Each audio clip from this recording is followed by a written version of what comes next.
Il y a une différence entre paraître prêt et être réellement prêt. Jésus nous a laissé une parabole puissante dans Matthieu 25, versets 1 à 13. Il dit « Alors le royaume des cieux sera semblable à 10 vierges qui, ayant pris leur lampe, allèrent à la rencontre de l'époux. 10 vierges, pas 5 croyantes et 5 incroyantes. Non, 10 qui attendaient en l'époux, 10 qui avaient des lampes, 10 qui étaient au bon endroit. Mais seulement 5 sont entrés. Pourquoi ? Parce qu'il ne suffit pas d'avoir une lampe. Il faut avoir de l'huile. La lampe représente ta vie extérieure, ta confession de foi, ta position dans l'Église, ton apparence spirituelle. La Bible dit dans Matthieu 5, verset 16, « Que votre lumière luise ainsi devant les hommes. » La lampe est là visible, elle est claire, elle se montre, mais une lampe sans huile ne peut pas brûler longtemps. Tu peux chanter dans la chorale, tu peux prêcher, tu peux publier des versets sur les réseaux sociaux, tu peux être respecté comme chrétien. Mais la question n'est pas « As-tu une lampe visible ?» La question est « Qu'y a-t-il à l'intérieur ?» Dans toute la Bible, l'huile symbolise la présence du Saint-Esprit.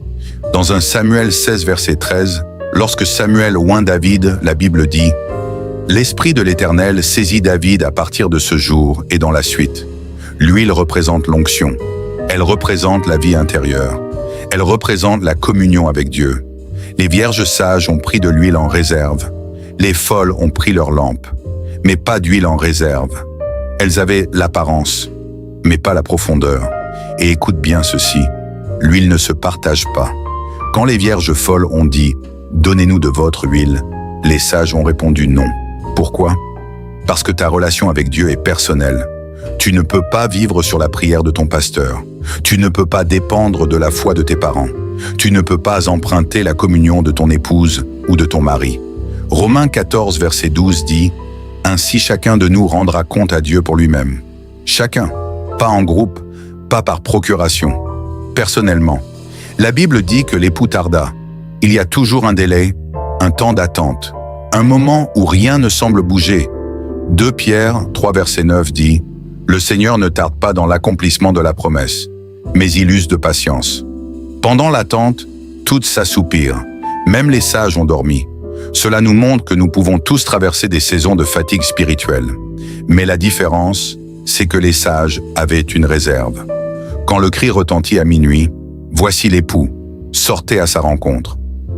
La nuit représente l'obscurité du monde, le temps de confusion, le moment inattendu. 1 Thessaloniciens 5, verset 2 dit « Le jour du Seigneur viendra comme un voleur dans la nuit. Ce sera soudain, inattendu, décisif. » Les lampes des folles s'éteignaient. Elles avaient commencé avec une flamme, mais elles n'avaient pas entretenu l'huile. Et beaucoup aujourd'hui ont commencé avec feu. Ils ont pleuré à la conversion. Ils ont jeûné.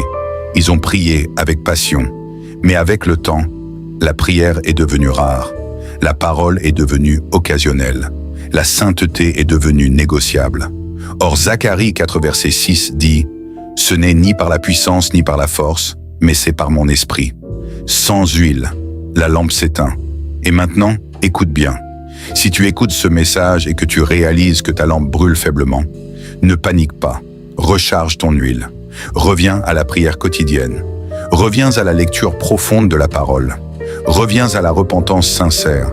Si ce message te parle, écris dans les commentaires « Seigneur, remplis ma lampe » et partage cette vidéo avec quelqu'un qui a besoin de raviver son feu spirituel. Parce que le réveil commence par une décision. Revenons à la parabole. Les vierges folles sont parties chercher de l'huile. Mais pendant qu'elles allaient en acheter, l'époux arriva. Et celles qui étaient en prête entrèrent avec lui dans la salle des noces. Et la porte fut fermée. Cette phrase est lourde. La porte fut fermée. Dans Genèse 7, verset 16, lorsque Noé entra dans l'arche, la Bible dit « L'Éternel ferma la porte sur lui. » Il y a un moment où Dieu ferme la porte. Pas par méchanceté, mais par justice. Les vierges folles frappent et disent « Seigneur, Seigneur, ouvre-nous » Mais il répond « Je ne vous connais pas ». Ce n'est pas qu'il ignorait leur existence, mais il n'y avait pas de relation intime. Jésus dit aussi dans Matthieu 7, verset 21 « Ceux qui me disent « Seigneur, Seigneur » n'entreront pas tous dans le royaume des cieux, mais celui qui fait la volonté de mon Père. La lampe, c'est dire Seigneur. L'huile, c'est vivre pour lui. Aujourd'hui, la vraie question n'est pas « Es-tu chrétien de nom ?» mais « Entretiens-tu l'huile ? As-tu une vie secrète avec Dieu ? Un autel personnel ? Une discipline spirituelle ? Parce que quand le cri retentira, il sera trop tard pour commencer à chercher. Ne remets pas à demain ce que tu dois faire aujourd'hui. Si tu veux être prêt, commence maintenant. Prends un moment après cette vidéo. Mets-toi à genoux. Parle à Dieu. Demande-lui de renouveler ton huile. Abonne-toi si tu veux grandir spirituellement et rester prêt pour le retour du Seigneur. Active la cloche pour ne rien manquer des prochains enseignements. Et surtout, ne sois pas seulement une lampe brillante aux yeux des hommes. Sois une lampe remplie d'huile devant Dieu. Car quand l'époux viendra, ceux qui auront de l'huile entreront, et la porte sera fermée. Veille donc, car tu ne sais ni le jour ni l'heure. Sois prêt